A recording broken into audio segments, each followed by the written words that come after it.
Good morning, everyone.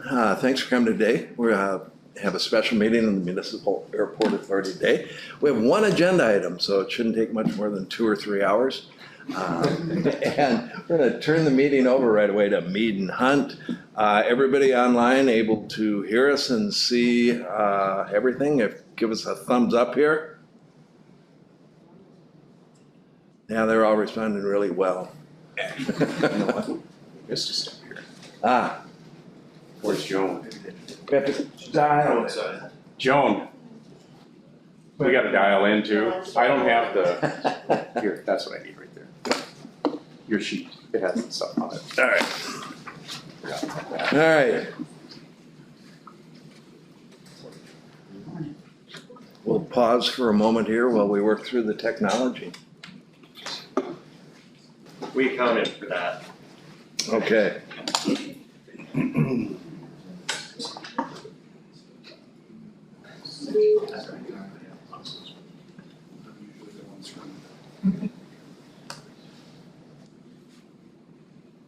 Welcome to the conferencing center. At any time during this message, please enter your passcode followed by the pound sign.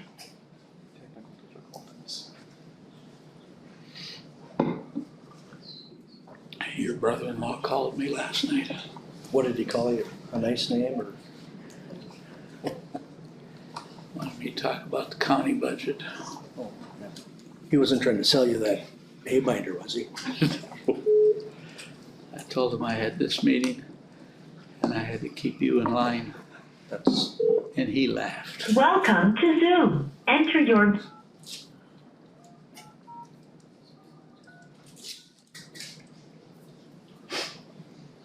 participant ID followed by pound. Otherwise, just press pound to please enter the meet. You have not entered any numbers. Please re-enter the meet.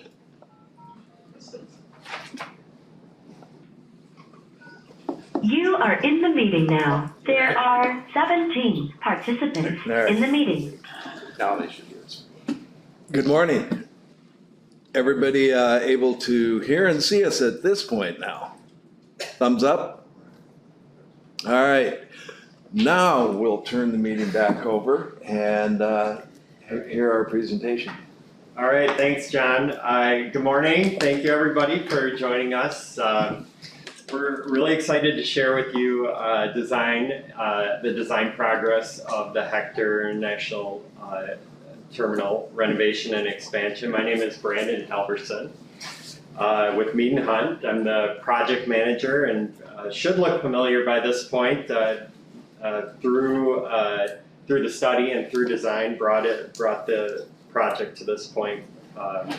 And today we're going to have with us Tom Schauer, our senior aviation advisor, Brett Berry, who is our designer and project architect, as well as Gina Malika, who is our senior interior designer. All have a little bit to present. I will MC in transition. So we'll get started here. So if we can pull up the right slides.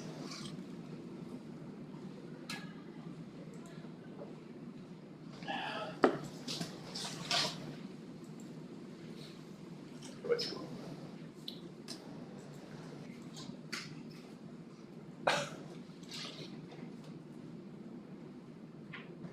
Why isn't it cooperating?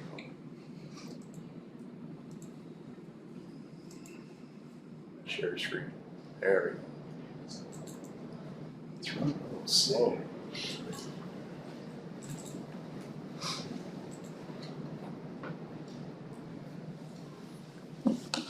There it goes. So many people on it.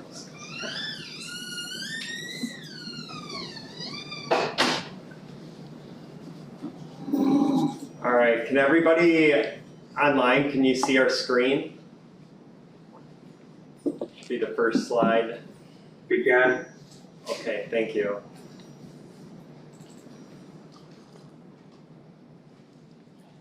Okay, and I then, don't know why it's going so slow. oh,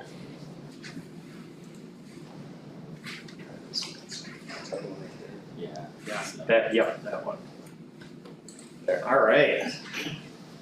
Do a little test, all right, awesome. Okay. So, before we begin, we want to recap the recent events and explain where we're at in the design process. So we've recently completed the design development phase. You'll see below here what our journey has been from the terminal study. We've got through schematic design, finished up design development, and now we're into construction documents, which is the final design phase before we get it into the bidding and then into construction. We brought on board the McGuff TF Powers team as construction managers, and together we've been working through budget and phasing logistics. And then we're currently on target to complete design and begin construction in spring of 2024. We're working through phasing logistics to determine the completion date, get a more hard, fast completion date, which is currently forecasted for 2026.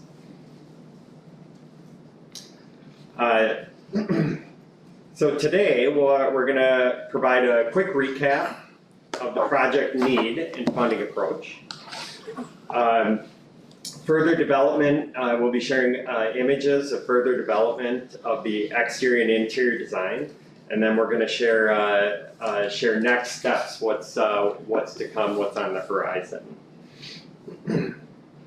So if there aren't any questions about what we're covering today, I'm going to turn it over to Tom Schauer, our Senior Aviation Advisor, and he's going to walk us through the study recap, just to refresh everybody's memory on kind of the why on this project, and then provide a funding update.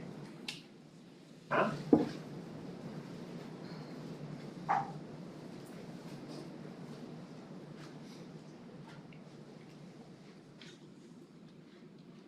Just want to recap a little bit of what got us to this point. One of the things I often find, I've been involved in many big projects, including even like the new Wilson Airport and things like that, is often as we go through this decision-making process, we get to the construction, we lose track of what brought us here. And I know constituents, concerned citizens, people like that, all want to know what did we get here for? How did we get here? Why are we doing this? This is taxpayer money, why are we doing it? So I just always like to give a little recap on this. One of the things as we look at Fargo, I'm going to go through it pretty quick, is Fargo as a community has sustained growth for years and years and years, and all the projections are in the same vein. And so as we look at that, your air traffic has been very similar, where you've had a nice steady growth, and that's driving certain things, and we're going to go into those details a little bit as we go forward. But Fargo's sustained growth has been part of the reason we're here today, along with the Fargo as a community and how it drives the economy in the area and how it drives the economy for North Dakota. You guys have a very diverse industry where you have oil, ag, tech, all coming together. You're along two interstates, you have great air service, all these things make you a great source of industry and development in the area and the region. So as we go through this is things that are driving your continued growth, a stable market in a lot of these cases. You also have air cargo that has continued to grow in the area. For a lot of you, this may be known information, but Fargo really is the gateway to cargo into North Dakota. And you can see a lot of the flights coming in and out of here, either from past reports, but you'll see a lot of the major communities in the state of North Dakota have cargo that comes into Fargo, gets sorted, sent out to them directly. So you play a pivotal role in North Dakota and the region for cargo as well. Why is that important on a terminal? As you look at funding these types of projects, having a diverse income stream in and around the airport helps you sustain the airport and major projects like this. Other things that we look at as we go through here is the passengers. Somebody may have a hot mic they want to look at online. Can you mute your phones, please? We're picking up some chatter there. You might be able to click. If you go to participant, you could Participants, you might be able to mute them on a you can self-mute them if you need to. Right, participant. okay, here. Yeah. They may be good now too. Oops. We can leave for now. I think they picked it up there. Okay, anyway, so as we look at your passenger growth, you'll see, as I talked about, really Fargo has had a very straight and consistent growth in employments. And we're not projecting anything radical. As Dakotans, we tend to find ourselves pretty conservative. Right there, you see a nice stable market. We're not looking anymore. We obviously can see where the pandemic had a little blip on the screen. But for the most part, we're looking at that. Your growth for over the last 10 years has been roughly 34%, 35%. That's really an incredible growth for a community to sustain that type of growth. So these are all things that drive your terminal projects. I don't think you're in the PowerPoint anymore. What's that? Click into the PowerPoint. There you go. One of the things that as we look at these, people often, especially with a role I play in these, go, why are we building a terminal? I come here and there's days there's nothing going on. For most of you, you realize that a terminal is based off peak hours. It's kind of like we build a church. Why do we build a church? We don't want to build it for Easter and Christmas, but we have to build it for the Sunday rush and the service rush, things like that. An airport's no different, and the terminal's no different. If you'll look in here, you'll see the peak hours, either forecasted or current peak hours, and you'll notice as growth goes on, the peak hours relatively just get bigger, they don't get spread out. I often go, well, why don't we just tell airlines come into those dead points? That would seem a logical thing. And I said, that's great. I said, same with restaurants. Why don't restaurants have more bigger rushes at 3 in the afternoon? Because that's not when it works for the business people to come in and out of their restaurants. You have to look at how your hours connect into the hubs in and around your airport. So if you're going into Minneapolis, into Denver, into DFW, those have to match up, and those correspond to those peak hours. So when we design these, a lot of times you're going to hear from citizens, well, I've been there before and it's not that busy during this time or this time. These are some of the things we try to help you understand is there are peak hours. They relate to how they correspond to the hubs that you fly in and out of, and how does that work for the business plan of the airlines. At the end of the day, airlines are pretty finicky. If it doesn't make them money, they don't do it. So these are things that we try to capture in this discussion as well. Here's some of these things just real quick. Right now you guys have 11 existing destinations with 4 anticipated, just the airlines that are currently coming in and out. You guys have a broad coverage of locations across the country. The reason I highlight destinations is the more destinations you have, it kind of relates to the number of gates. So when people are flying in and out, if you're all flying in and out of Minneapolis, Dallas, and Denver, you wouldn't need as many gates because they would just be flying back and forth. You could go less gates on a case like that. Where you have a lot more gate or destinations, it does affect those gates, the number of gates we have as well. Now we're going to jump into the issues and the things we want to leave you with today. The airport has a couple of issues. With the capacity, the layout of the airport has become a bigger and bigger issue. I've highlighted the little areas where the circulation comes in. Those of you fly in and out of Fargo as you come in, if the gates are used right off the end of the security checkpoint, you have conflicting traffic with people queuing for the gates and the people trying to get to their flight, to their gates. So we're looking at this, and this is actually very, very unique in the sense of this is not a common layout for an airport. Using your circulation paths are away from your checkpoint gate areas so you don't have those conflicts. These are things we'll show what the solution is to that as we go forward. Other things we're going to look at is aircraft gates and baggage makeup. Here's some pictures of the circulation.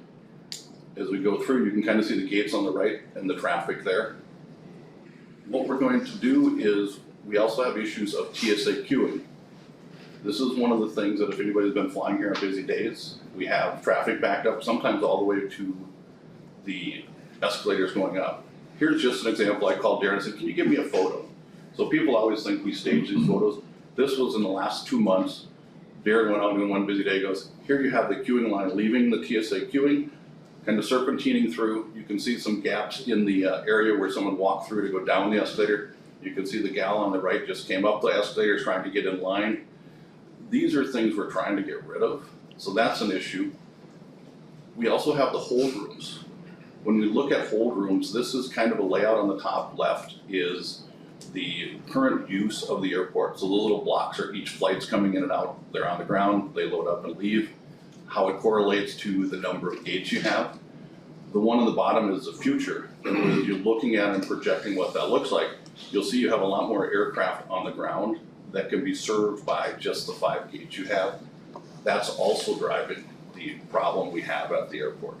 So as we walk through those, you have hold rooms, you have conflicting circulation, you have the gates. Let's start talking a little bit about solutions. So as we go through this, one of the solutions we have is airport Lake Fargo size is called a small hub. They're now mandated to have service animal relief areas. They're allowed to have nursing rooms, things like that. This project adds those in. It also looks at the TSA checkpoint, and you'll see on the left is what is existing. What's on the right is we're rotating it 90 degrees, pushing it into the existing restaurant area.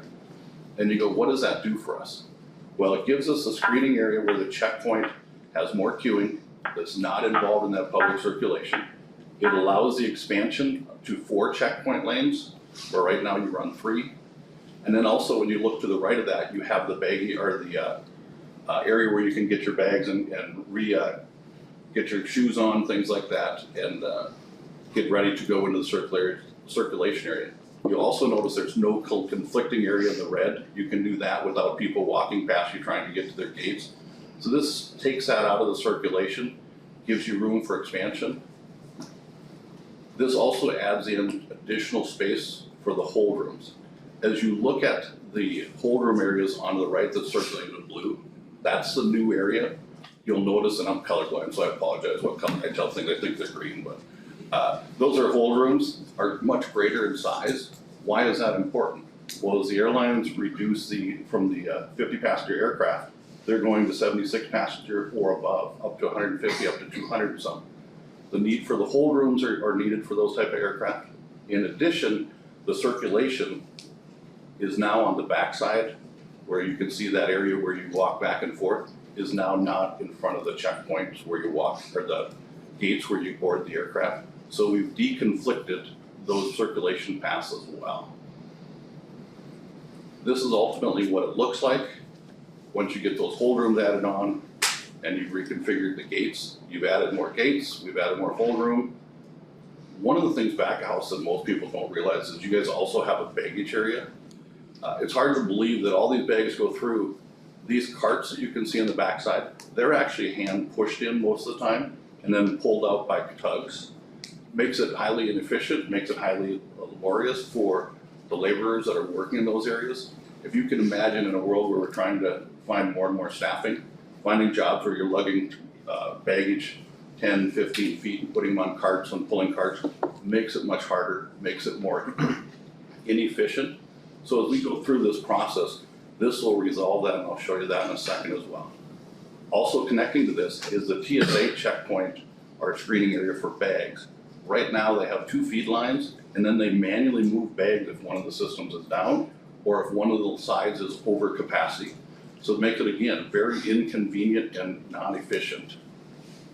The new system automates the process, so you can see in the middle there where you see the 3 lanes of baggage screening devices. It'll automatically go to the open one, open through and go faster. So we've gotten rid of that problem. On the top, you'll see 2 baggage carousels where it's designed that the tugs can pull up right to the side of it, and you're just sliding the bags off of the baggage carousel onto those tugs. And they're already hooked up. They're no longer pushed and pulled manually. They're all kept so that they can move more efficiently, more effectively, allowing you to grow in capacity in a much more efficient manner. So as we go through this, last item I want to leave you with, and I apologize, we have a lot of material, so I'm going through this pretty quick, is the terminal costs roughly about $124 million. As we go through this, one of the things that's a big issue is projects of this nature affect us as a country, affect us as a state, affect us as a community. And when we look at this, we have multiple funding mechanisms that can be used. The airport is very frugal, so they have some internal funding that they can use. But we really think it's important that the state and the federal and local work together to put together a funding package. Leibowitz and Horton has worked very good to put together a funding package. We also look at ways to work with our brother and sister in the federal government and the state government to leverage them for more funding. And that's one of the things you'll see in the next couple of months. We will be working closely with Sean and his team, as well as state and federal representatives, to see if we can maximize any additional funding We've already briefed out the FAA and the state aeronautics. We'll be working with them further to see if we can maybe get additional funding in those areas, offloading some of the FAA's or the Fargo Airport Authority's load. If we can do that, that allows you more flexibility in the future to handle other projects as they arise. But this is kind of just a quick overview, and the reason I do this again is a lot of times when people look at the nice drawings and all these, they wonder, how are we gonna fund this? How are we going to do this? Why are we doing this? We have the people in the world that don't wanna fund anything. Helping them better understand why this is needed and why it's of value to the state and the community is important. So having said that, I apologize for the quick pace, but we have a very short timeline, so I just want to give you a high-level overview, and after that, I'll turn it back over to Brent. All right, thanks, Tom. Yeah, a very good overview and background and a perfect segue into design update. So we're gonna share the latest developments first in the exterior design. I'm gonna hand it over to Brett Berry, who will guide us through the latest developments. Please note that this is a work in progress. And there will could certainly be variations to this design and our schedule as we work through with the construction manager and in an effort to stay within budget and schedule. So I'm gonna hand it over to Brett here. Thank you. Take that mouse too. Oh. We need to add some stuff. Oh, awesome.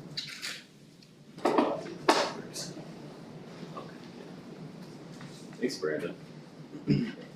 Yeah, so as Brandon said, we're probably past the halfway point now. We've been working through DD. Okay. So we're past the halfway point. We've been working through, we just wrapped up DD not too long ago, as Brandon stated.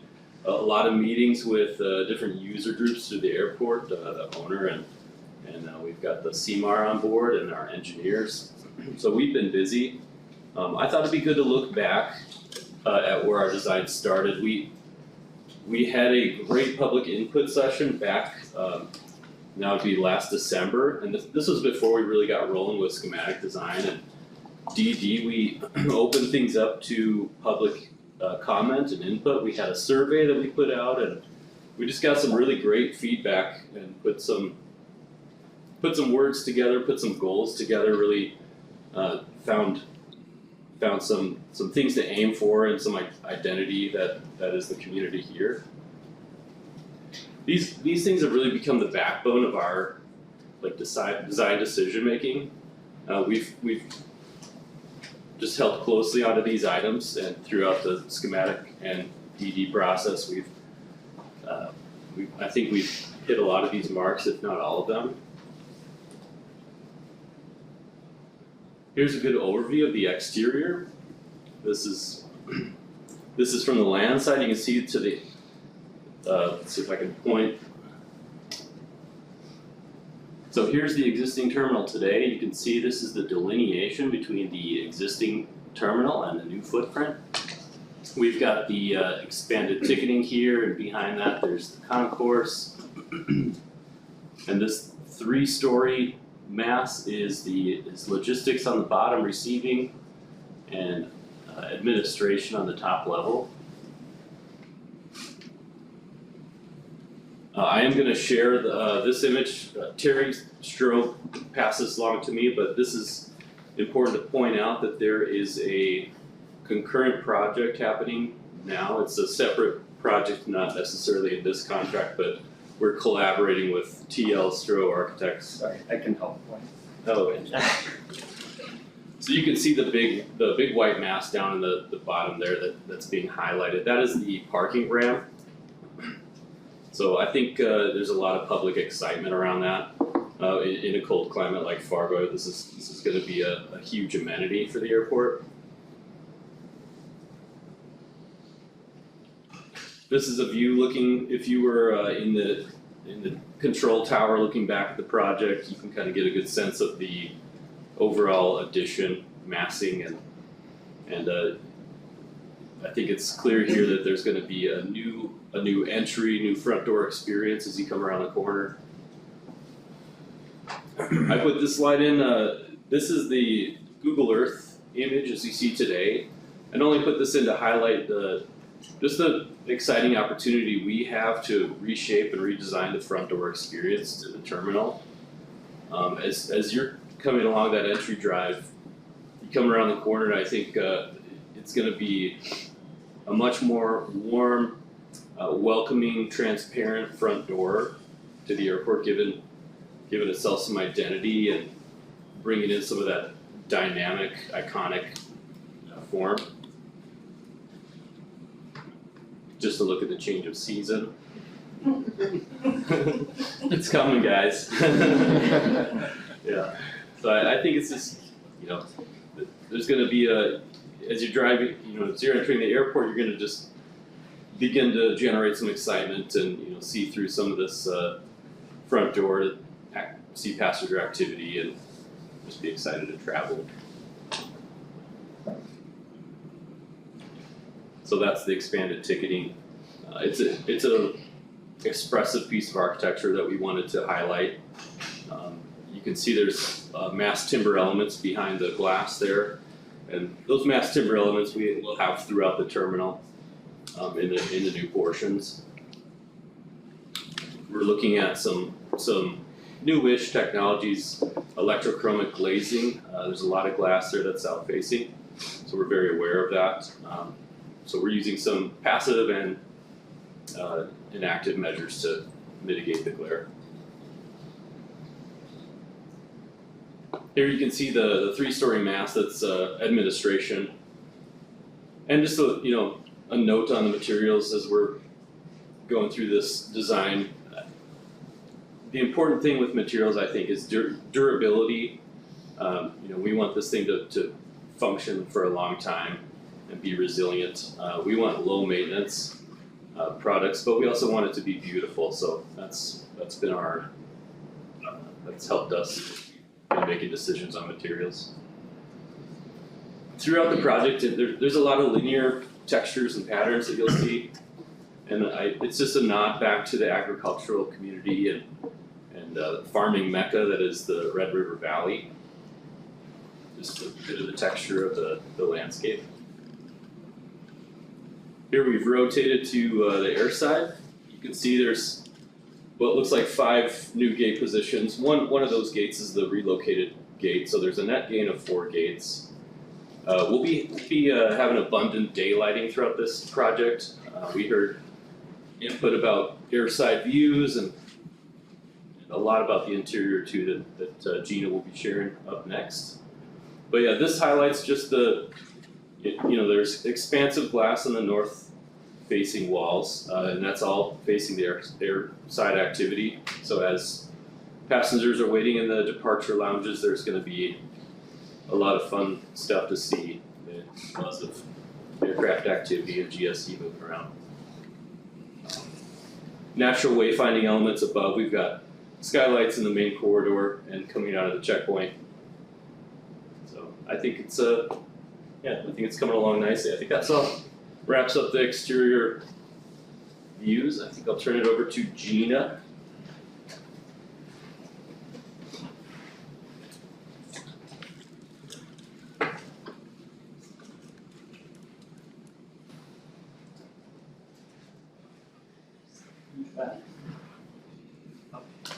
Your pointer. Oh, nice.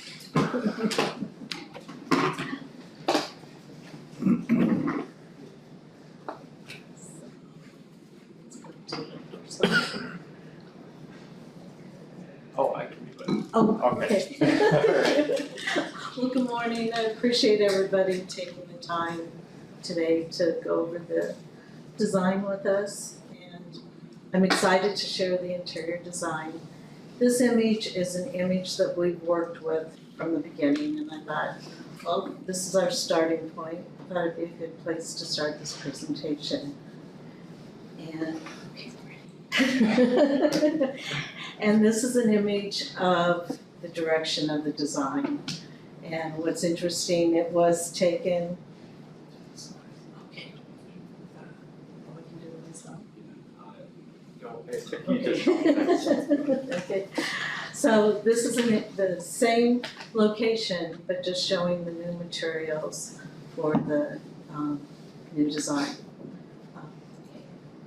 And so in order to do this, we need to first of all consider our color palette. For this interior, we are looking at neutral tones, grays, a warmer white, and then we're gonna accent with the green and the darker colors that will mimic what's being used on the outside. We're also looking at materials, a variety of materials. And the materials, as far as the carpeting and the moss, will be our accent colors. We're looking at doing some baffled ceilings, a combination of white and tan, as well as porcelain tile flooring and walls. Also paying attention to the furniture through our listening sessions and our interviews. A major aspect for this project was comfortable seating and a variety of seating to offer seating for various passengers and various needs. We have a pod that will give privacy, also power at the seats, the beam seating, as well as the benches, and a table that is ADA height for accessibility. Back to this main level, this is just showing, this is showing, in this area, we're just gonna paint the ceiling as well as the structure above. We are gonna repurpose the Lou Paulson lights with LEDs, and we're going to mount them in clusters as opposed to lining them up as they are now. You can also see a little bit of the paneling, the darker stone paneling here again to mimic what's going on the outside with the metal paneling. Above the ticket area, we do have a metal panel that's backlit that you can see from the exterior as you drive up in that new entryway. Behind our ticket counters is porcelain panels, and the monitors will be mounted from the ceiling. The ceiling in the ticketing area will be wood with integrated lights. And the ticket counters themselves are taking the geometry from the structure, from that storage structure on the exterior and following that geometry. The height of the ticket counters are ADA height, and then we have a glass screen for privacy to hide all the cords and mechanisms for the monitors. The flooring is the existing terrazzo flooring that's currently in the terminal, and we're just gonna refinish it. And patching, there is some patching that will need to be done. The highlighted area here is the TSA and the composure area. Just wanted to put it on the plan so y'all knew what we were talking about. This is the TSA area. It's very large. We have room for expansion for an extra lane. The glass wall on either side floods the area with light. And here we'll start our baffled ceiling. Then as we exit the TSA area, this is our composure area with our calming wall. The calming wall consists of preserved moss, which is inlaid into the porcelain panels, place for seating and putting on your shoes after you come through the TSA. Also in here is the big skylight that Brett mentioned that floods this area with the light and our wood accent tones. Then as we go further down through the expansion and our new gates, you can see the combination of the baffled ceiling from the white to the wood tone, as well as the wood beams and columns. The introduction of color in the carpeting as well as in the furniture. The floors are porcelain tile and the walls will also be porcelain panel. In this gate, this is representation of all the gates. And what we're doing is we're wrapping material from the outside in. So here again, this is the brick from the exterior, we're bringing that in. And on the opposite side is the ceramic tile that mimics the metal panels. Seating in the gate area, we're planning for approximately 125 seats for the expansion of the airport and to bring in new airlines with the larger planes. And then this is a good example of all the materials, the dark materials from the exterior, of course, the panels on the walls, as far as the floors and the carpeting. This area shows the interactive wall where that gentleman is standing.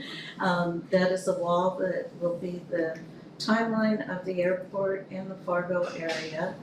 And that is the entry into the kids' play area. You can see little booths there for climbing.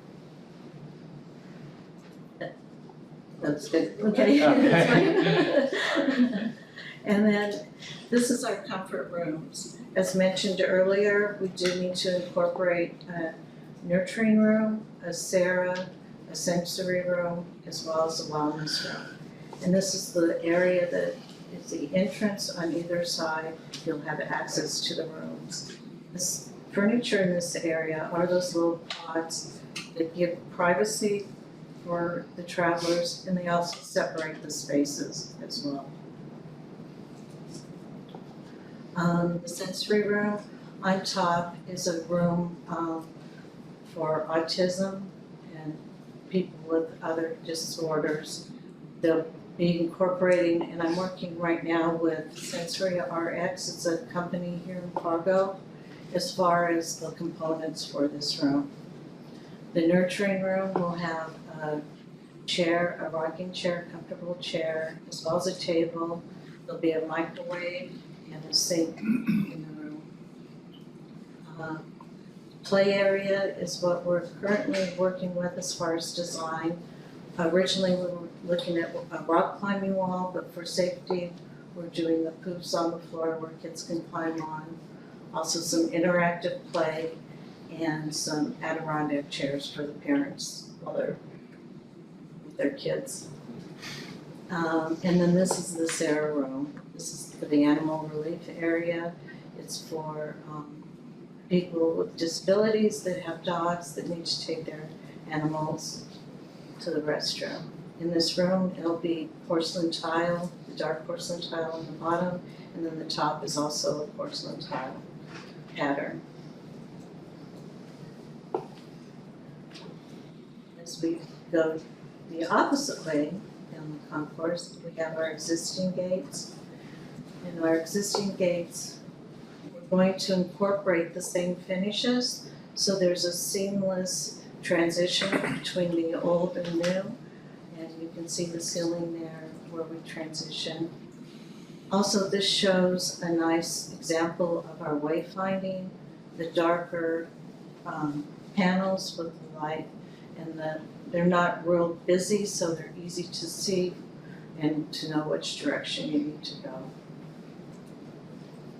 And here again, this is just getting into where the existing gates are. We're gonna open up the ceiling because right now they're pretty low and dark, just to bring more light in this area. And this is our final gate. We'll be using the monitors above the windows here again to open up the back side of the gates and bring in more light. That's it. All right. Thanks, Gina. Thank you. Oops.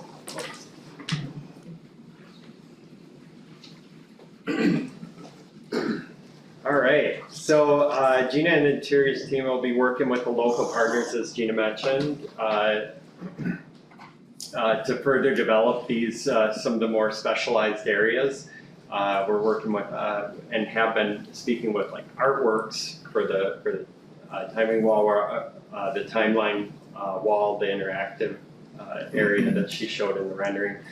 And then we're also looking for other areas, or have kind of marked other areas in the addition to where we could, our opportunities to put local artwork on display. So that's being developed further, as well as working with advertising as well to see if find opportunities throughout the new layout. So Brett and the team will be detailing the drawings further to constructible measures, so the McGuff team can get accurate pricing during the bid period. And then we're also looking for constructability measures, as I talked about before, with phasing to mitigate disruption of airport operations throughout the duration of construction. Part of what we're looking at to as far as the timeline also includes evaluating material lead times. I think people in the construction industry or in this related industry understand and have maybe felt the effects of that over the past couple of years since the pandemic. Just material fabrication and trying to catch up. So it's been a great advantage to bring the CMAR on board, McGuff on board, to work through those details, because they really have a finger on the pulse and the resources to see what, stay ahead of that, where some of those pain points might be that would affect the critical path of construction. So I think that's really all we had for design update. We have want to leave you with an animation, which will give you kind of a fly-through around what some of the still images that you'd seen, a fly-through around the exterior, and then kind of taking you through just to kind of mend it all together. So let's see if we can. Mouse.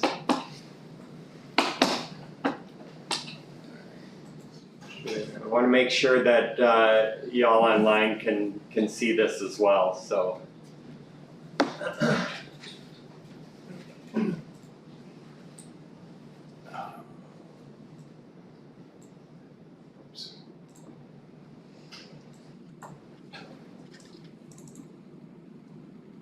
Can you see the screen? Oh, let's see here. I gotta go back here and share.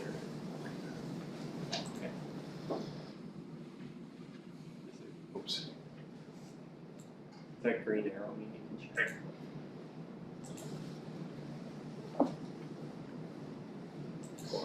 There we go.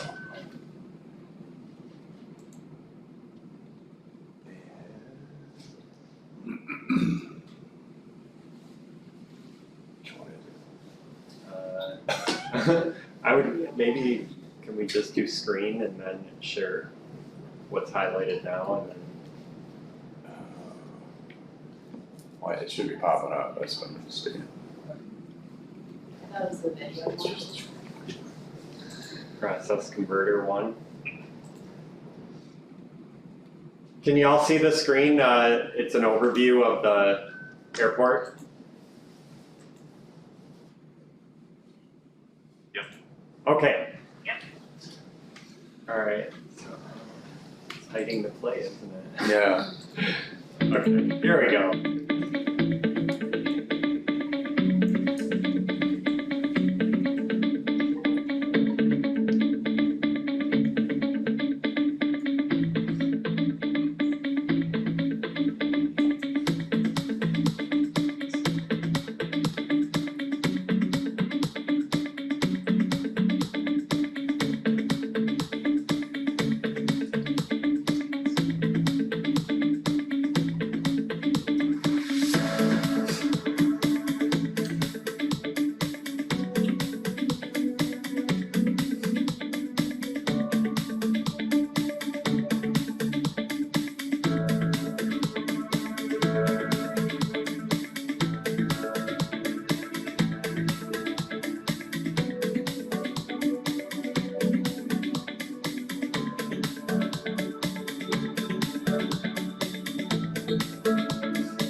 So the images that we shared with you today and the animations will be made available on link on the website, the airport website.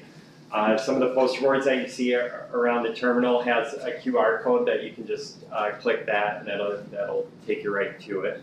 And then we also have some takeaways that summarize the funding information that Tom had gone over.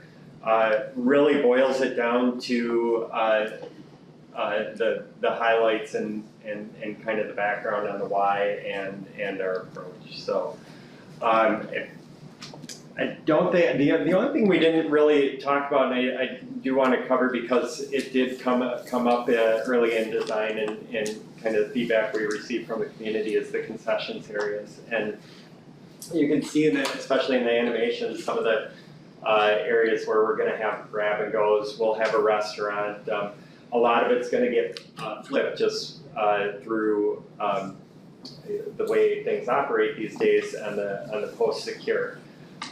So we're working with local concessions to come up with franchises and other and further develop those designs. So more to come through this next phase. At this point, I think we can open it up to questions. Yes. Is this designed so that when we need 2 or 4 more airplanes way down the road, that we can just add on to this and you maybe don't have to move TSA and stuff like that? It's all in place, and along with that, it looks like some of the hallways are really long.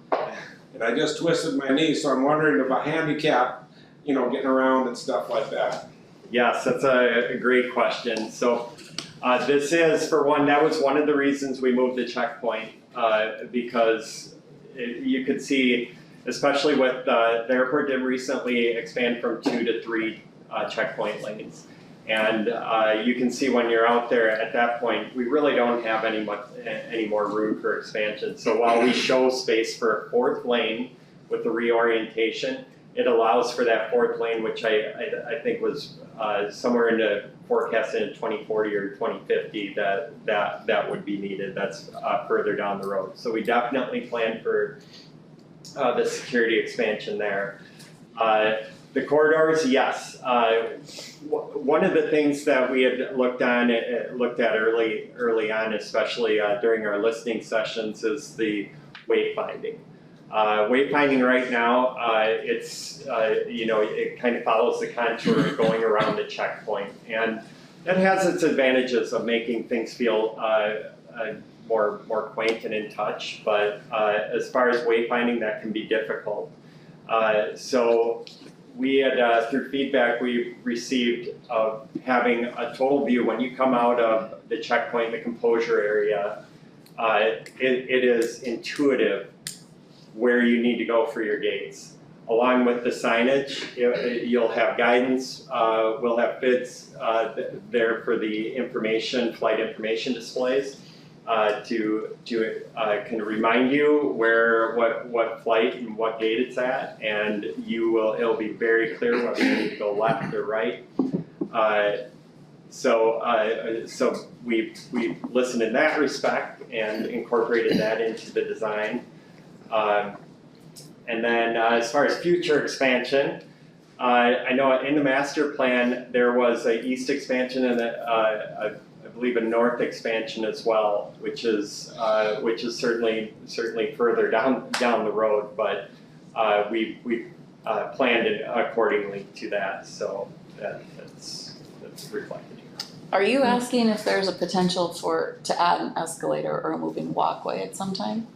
I don't know, whatever they need. Oh, moving sidewalk or things like that? Well, yes, that sort of thing. Yeah. Or even hallway room for those little things that people drive and haul people down to the end and all that stuff. Yeah, I mean currently, or with this layout, it's available. I mean you could, it's wide enough to be able for traffic to run down those corridors, as well as run a cart to assist. We currently don't have it in budget to do moving sidewalks. but certainly could be a possibility if there's a need down the road. I would say too, the checkpoint kind of is a halfway point. If you come out of the checkpoint, the concourse is split into two halves, and so you're either going, your gate's either one side or the other. And both of those areas have a large restroom block, and there will be concessions options throughout. So I think you won't have to be going from one end to the other end if you don't want to.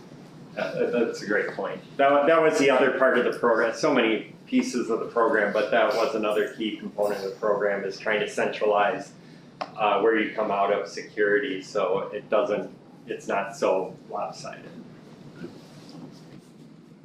I have a question. So Gina, in one of your initial rendering slides, I think it was maybe your second one, it looked like the elevator shaft had been moved to the right of the escalator. And then in another rendering, it looked like it was still up in the center of the escalators at the top. We have both. Okay. So that was one thing we didn't cover through our programming and listening sessions. It came up, especially recent events with the elevator going down the existing elevator, that it really put the airport into a difficult position with having to reroute customers to the freight elevator, which now will be even further down in the new addition. So we saw it as a need to add another passenger elevator there. There's a slight level of redundancy there to make sure that in the event that a passenger elevator goes down, you're not stuck. Otherwise, if we didn't have that, you would have to reroute passengers outside and to the freight elevator. So it also actually worked out very well in putting that elevator right off to the side of ticketing as far as wayfinding, because you come in that main door and you see the grand stair, which was awesome. We wanted to make sure we did, we maintained that because that has a huge effect, but also especially whether you're going to ticketing or whether you already are checked in, the elevator is right there. And the existing elevator is kind of tucked back in there. So we have a feeling with the new elevator that'll probably take on most of the use just by its location. Okay. Goes up. Question, You mentioned dynamic glazing for thermal control. Have you chosen a technology and or manufacturer yet? So just by the nature of this being federally or governmental funded, we don't like to spec proprietary materials. We have a basis of design that we've been working with for the chromatic glass. And just for everybody, I think he's referring to what we're doing is a glass that will react to directly react to direct sunlight to reduce glare. So it'll tint kind of like transition lenses, but not so dramatic. So we will have a basis of design and try to keep it open, make our best effort to keep it open enough to allow for multiple manufacturers. If you're curious about it, Sage Glass makes electrochromic glazing, and let's see, View and is it Halio? Those are some of the big players if you're curious about it. Yeah, that's, okay, so you haven't chosen. It won't be, that'll be part of, when we bring a construction manager on board, such as McGuff, what they will do is manage, there still is an element of competitive bidding. We don't have a dog. I work for a glass company. Oh, We don't have a dog in this fight. I'm just curious because our technology scouts are pretty well versed in this technology and they all have their pros and cons. yeah. all right, well, thank you. We're I have a gonna couple- wrap up oh. really quick, but I will give just a moment to the members of the Airport Authority and Commissioner Strand, our liaison with the city, or comments or questions at this point. Yes. I didn't see anything in the baggage claim area. Will we be adding a carousel? And will there be also a counter for lost luggage or baggage services? So we had talked about both of those items. So the baggage claim area, there's 2 existing carousels that are at the end of their useful life, so we'll be replacing those. The one in 2008 is still in pretty good shape, so we'll be keeping that. And then as far as the lost and found, we had talked through that with the airlines, and it was difficulty in staffing, them being able to staff it. So the consensus that we came to was that they would prefer, and I'm not sure if that's how they operate right now, but back in the ticketing area that they hold in their the lost and found back there. Yeah, we got mixed reactions from the airlines, but all in all, there wasn't, for the most part, they didn't have the staff to have a dedicated lost and found overhead baggage. Will there be area designated for potential expansion as the airport grows? There is definitely space, and we did have, we had vetted it out when we were originally looking at doing a customs area on the side of the airport.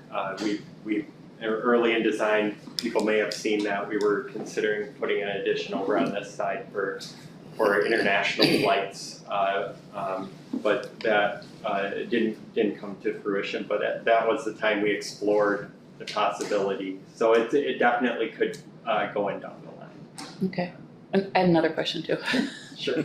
I didn't see any renderings of bathrooms, and so we have a nursing area. Do we have an adult changing area for disabled adults to have assistance? And then what do the restrooms look like? Yes, yet to come. So we do have the bathrooms in development, and we have the materials. You will see images of those before we get to construction.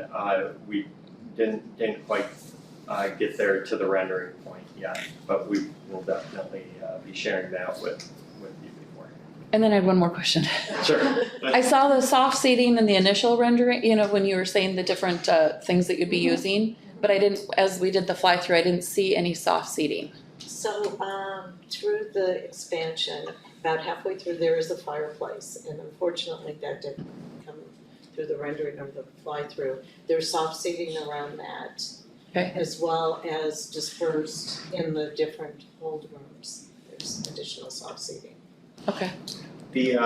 So this expansion is accommodating a timeline based on our forecast study to allow for room one, the checkpoint area, which was allow room for expansion there, but also lots of space for soft seating and concessions, potential concessions expansion, because we didn't want, starting out, we don't want to make these huge restaurants and all these concessions and then it can't be supported by the population, so, or the customers. So we created it so that it would be there'd be maybe a grab and go area with soft seating next to it, and opportunity to expand that grab and go, or maybe add another concession as needed down the line. So it's a very flexible layout.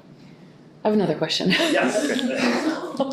How about, I noticed all the concessions were inside the secure area. Will there be an opportunity to get a cup of coffee or something outside of security as well? Yes. So we'll have a meet and greet space outside the outside in the exit lanes. We'll be doing right now. You have exit lanes that are made by security guards or security, And we'll be putting in, I always use the Kleenex, they're called flip flows, but they're Secure exit breach devices. secure exit breach devices. So we'll have 2 lanes coming out into kind of a meet and greet area.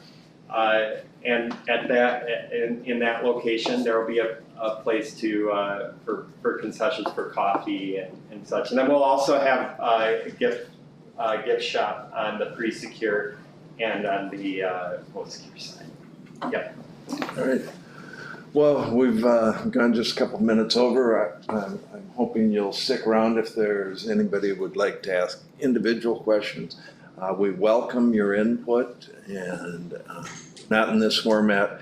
If you want to contact any one of us or staff here with ideas and concepts. And at this point, we'll adjourn to an informal session, I believe, and any questions that you'd like to ask. Meeting adjourned.